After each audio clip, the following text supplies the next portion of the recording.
La siguiente historia fue grabada el día 29 de febrero del año 2024. Un amor de ultratumba. Corría el año de 1611 en una de las calles más habitadas de la Nueva España, la de Mesones. En una casa bastante descuidada vivía una pareja que se demostraba su amor olvidándose muchas veces de las buenas costumbres. Todos los vecinos hablaban de su mala conducta y de aquellas risitas que dejaban escuchar por las noches, de modo que todos creían tener unos vecinos pecadores.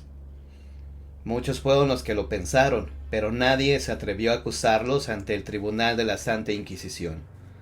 Después de todo, a semejante conducta se le podía imputar cualquier tipo de pecado. Pero como si alguien hubiera escuchado todas las súplicas, llegó un buen día en que los ruidos y las risitas desaparecieron. Nadie parecía habitar la casa, pero tampoco hubo quien los vio salir. ¿Qué estaba ocurriendo? De entre las personas que servían a la pareja, ya ninguno quedaba, como si a todos se los hubiera tragado la tierra. Para ser más precisos, quizá ellos fueron abandonando la casa, perdiéndose entre las calles de la ciudad. Pues la gente a quien quería ver era a los dos amantes, y nadie le puso atención a los criados que algún día trabajaron ahí. Con el paso de los días la incertidumbre creció más, y al cabo de unos meses las llaves de la casa fueron entregadas al único pariente que le quedaba a la pareja, quien lógicamente la puso en venta. Pero nadie quería habitar ese lugar porque consideraban obra del demonio aquellas desapariciones, y aunque se realizaron algunas investigaciones, nadie pudo determinar qué fue lo que ocurrió con esa gente. Hasta las personas se volvieron piadosas. Cada vez que pasaban enfrente de la casa se persignaban e imploraban por el descanso eterno de aquellas almas, porque nadie les podía sacar de la cabeza que esa pareja había desaparecido. Incluso había quienes se sentían culpables por haber deseado la muerte de esas personas, y otras que se hacían las indignadas para que las sospechas de la justicia no cayera sobre ellas. Los años pasaron y a la Nueva España llegaron don Cosme y sus hijos, quienes después de habitar en una posada finalmente adquirieron la casa deshabitada de los Mesones, aquella donde supuestamente habían desaparecido los amantes. En cuanto estuvieron en la propiedad, la hija sintió un escalofrío estremecedor, pero no le dio tanta importancia porque pensaba que era un aire que se infiltraba por todo el tiempo que había estado desocupada. Sin embargo, no era la única que sentía este extraño frío, ya que don Cosme y su hijo también lo llegaron a percibir, pero nadie le dio la importancia debida. Los días pasaban y ese frío se fue haciendo cada vez más intenso. Una noche, cuando el frío se intensificó todavía más, el viejo hombre se despertó para ser testigo de un acto de inmoralidad. Sus dos hijos estaban en la estancia besándose como si se trataran de dos amantes. Al reprenderlos, estos cayeron inconscientes y cuando volvieron en sí, ya no recordaban nada de lo ocurrido. Su padre estaba tan preocupado que decidió guardar el silencio por lo menos hasta que las cosas se aclararan, pero esto no ocurrió, sino que además aquellos encuentros lujuriosos se volvieron más constantes. Incluso ya no les importaba que fuera de día. Don Cosme ya no podía recibir visitas porque estaba temeroso de que la Santa Inquisición los culpara y condenara.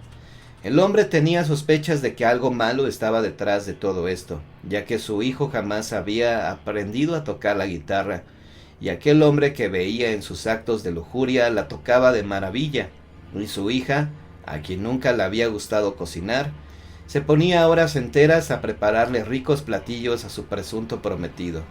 Todo era como si ambos estuvieran poseídos. Al tratar de encontrar ayuda, don Cosme relató lo sucedido, y alguien alcanzó a escucharlo, provocando que el secreto se volviera del dominio público. Fue así como los dos hermanos fueron condenados y muertos, pero días después de su sepultura, don Cosme encontró en el sótano dos cuerpos, y supo entonces que sus hijos no habían sido más que objetos de posesión, y que de haber actuado con cautela todavía estarían vivos. Sin embargo, nadie supo quién había matado a los amantes y por qué vagaban aún por la casa. Algunos afirman que fueron los criados quienes ya no soportaron servirles, los envenenaron y luego abandonaron la casa que años más tarde fue habitada por los infortunados hermanos. Pero esta es solo una hipótesis, ya que la realidad no puede ser precisada, y menos a cientos de años de haber sucedido.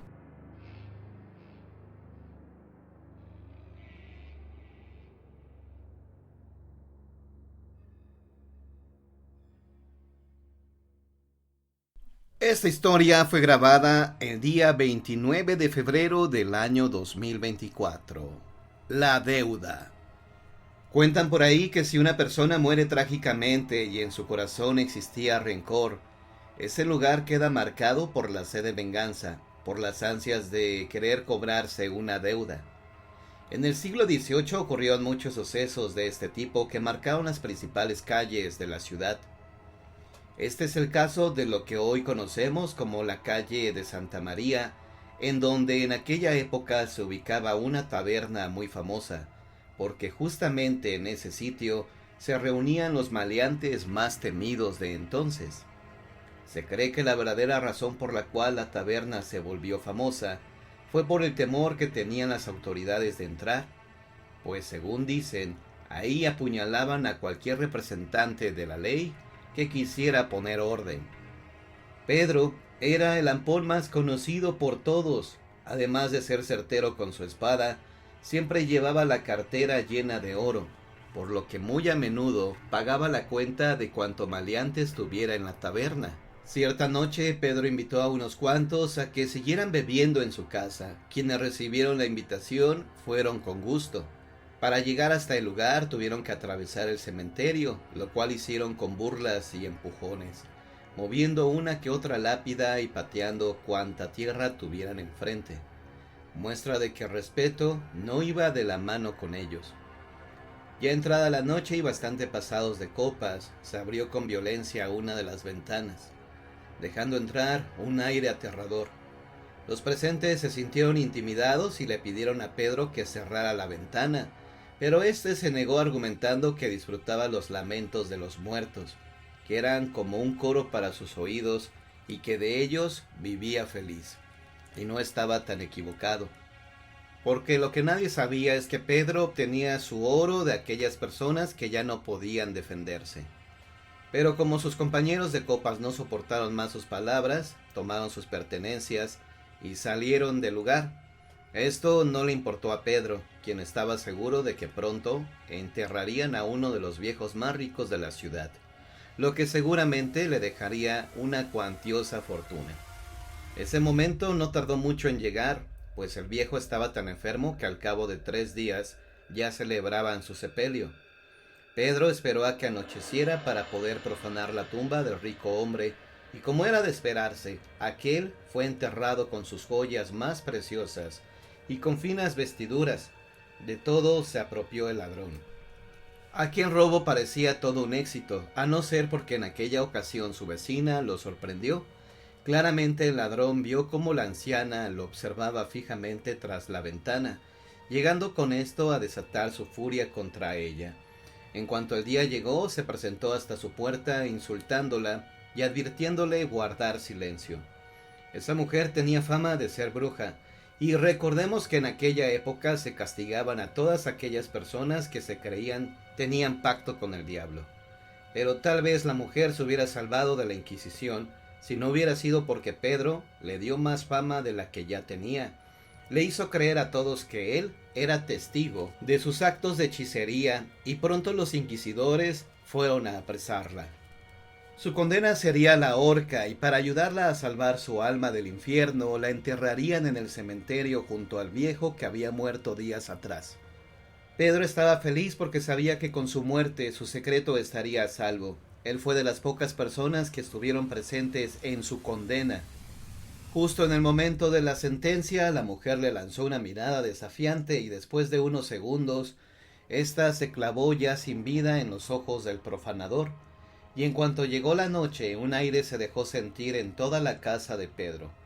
El hombre recordaba vagamente que la bruja llevaba en el cuello un amuleto, el cual debía valer algo, pues se veía bastante antiguo. Por mucho que intentó contenerse, Esa misma noche estaba en el cementerio al pie de la tumba. No tuvo que cavar mucho, así como tampoco invertir mucho esfuerzo en destapar su tumba, ya que la mujer había sido enterrada sin ataúd, de modo que después de unas cuantas paladas ya estaba frente al valioso amuleto. Pedro tomó el amuleto y sin darle importancia a la tumba, la tapó como pudo, pero en cuanto llegó a su casa, escuchó un terrible gemido. ¡Pedro! Parecía oírse en el viento. Aquel lamento provenía del panteón. Pedro comenzó a sentir miedo y encendiendo una vela se asomó para ver si podía ver algo, pero nada, no alcanzaba a ver a nadie en el lugar. Se fue hasta su cama y ahí comenzó a intensificarse el lamento. Al asomarse nuevamente por la ventana pudo ver sobre las tumbas una sombra que se movía con gran facilidad.